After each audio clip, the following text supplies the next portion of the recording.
Hello guys, welcome back to Sociology classes BA part 3rd. Sociology second paper.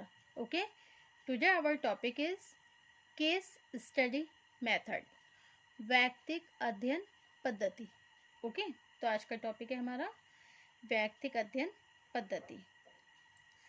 वैयक्तिक अध्ययन अथवा एकल अध्ययन पद्धति किसी व्यक्ति, संस्था अथवा समुदाय के सर्वांगीण विकास के सर्वांगीण अध्ययन की एक विशेष विधि है. वास्तविकता यह है कि सामाजिक अनुसंधान के अंतर्गत अनेक तथ्य ऐसे होते हैं जिन्हें समझने के लिए गुणात्मक विधि के द्वारा उनका अध्ययन करना आवश्यक होता है. वैयक्तिक अध्ययन इसी प्रकार की विधि है जिसके अंतर्गत एक विशेष सामाजिक इकाई को अध्ययन का केंद्र बिंदु मानकर उससे संबंधित विस्तृत और गहन सूचनाओं का संकलन किया जाता है. ओके, तो ये क्या है हमारी वैयक्तिक अध्ययन पद्धति. ओके,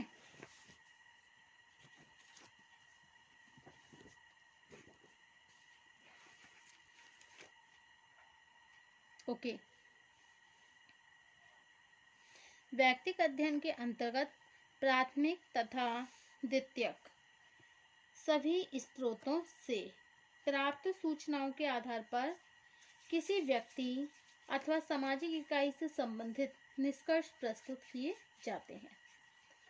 इस पद्धति की मौलिक मान्यता यह है कि यद्यपि विभिन्न परिस्थितियों में मानव व्यवहारों में कुछ भिन्नता दिखाई देती है, लेकिन किसी विशेष परिस्थिति में किसी विशेष मानव व्यवहार का गहन अध्ययन कर लिया जाए तो इसके आधार पर मानव व्यवहारों से संबंधित एक सामान्य प्रवृत्ति को ज्ञात किया जा सकता है.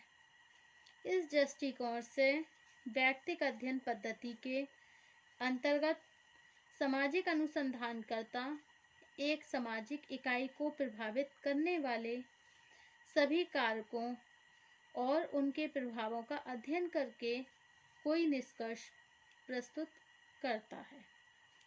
ओके, सामाजिक अनुसंधान के क्षेत्र में वैयक्तिक अध्ययन पद्धति के उपयोग का श्रेय फ्रेडरिक लिपले को है. लिपले ने सर्वप्रथम श्रमिकों की आर्थिक दशाओं का अध्ययन करने के लिए इस पद्धति का उपयोग किया था. इसके पश्चात हर्बर्ट स्पेंसर ने विभिन्न संस्कृतियों का तुलनात्मक अध्ययन करने के लिए वैयक्तिक अध्ययन पद्धति का व्यापक रूप से उपयोग किया. विलियम हीली द्वारा बाल अपराधियों का अध्ययन करने के क्षेत्र में भी यह पद्धति अत्यधिक उपयोगी सिद्ध हुई. अनेक मानवशास्त्रियों जैसे रॉबर्ट रेडफील्ड तथा ऑस्कर लेविस ने भी इस पद्धति की सहायता से कृषक संस्कृति तथा जनजातीय संस्कृति का अध्ययन किया. जहाँ तक एक समाजशास्त्रीय अध्ययनों में वैयक्तिक जीवन अध्ययन पद्धति के व्यवस्थित उपयोग का प्रश्न है, सर्वप्रथम थॉमस तथा नैनकी ने पोलैंड के किसानों का समाजशास्त्रीय अध्ययन करने के लिए जीवन इतिहास संबंधी प्रलेखों का उपयोग करके यह सिद्ध कर दिया कि इस विधि के द्वारा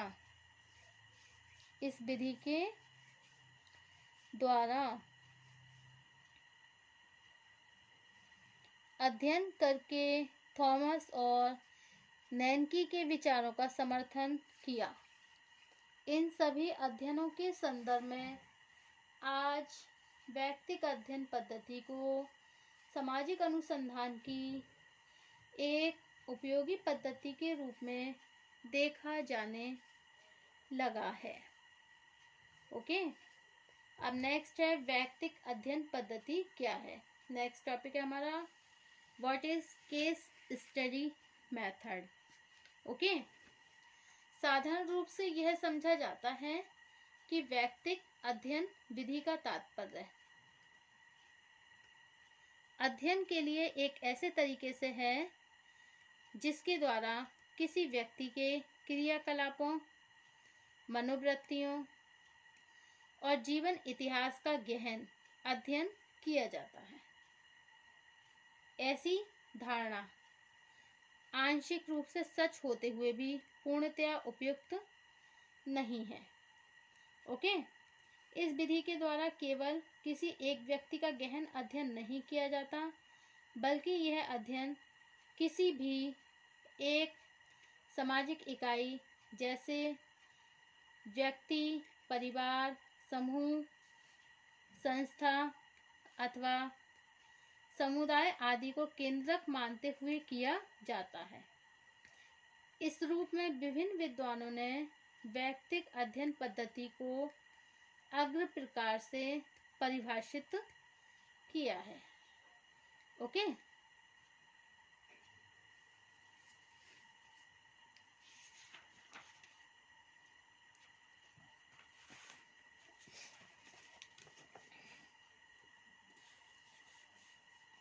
according to P.B. Young, case study is a method of exploring and analyzing the life of a social units that unit a person, a family, institution, cultural group, or even the entire community. Okay, तो वैयक्तिक अध्ययन किसी एक सामाजिक इकाई के जीवन की खोज और विश्लेषण की पद्धति है, चाहे वह यह इकाई एक व्यक्ति, परिवार, संस्था, सांस्कृतिक समूह अथवा संपूर्ण समुदाय की क्यों ना हो। ओके, अब नेक्स्ट है हमारी डेफिनेशन बीसेंच तथा बीसेंच की। वैयक्तिक अध्ययन गुणात्मक विश्लेषण का एक विशेष स्वरूप है जिसके अंतर्गत किसी व्यक्ति, परिस्थिति अथवा संस्था का अत्यधिक सावधानी पूर्वक और पूर्व अवलोकन किया जाता है। Okay, the case study is a form of qualitative analysis involving very careful and complete observation of a person, a situation or an institutions. Okay, by a Visench and Visench. Okay, तो वैयक्तिक अध्ययन क्या है? गुणात्मक विश्लेषण का एक विशेष स्वरूप है जिसके अंतर्गत किसी व्यक्ति, परिस्थिति अथवा संस्था का अत्यधिक सावधानी पूर्वक और पूर्ण अवलोकन किया जाता है। ओके, अब नेक्स्ट है आपका हेसिन पाओ यंग, मतलब सिन पाओ यंग के अनुसार, सिन पाओ यंग के अनुसार। Okay, case study method may be defined as a small inclusive study of an individual in which the investigator bring to bear all his skills and method, or as a systematic gathering of enough information about a person to permit one to understand how he or she functions as units of society. Okay,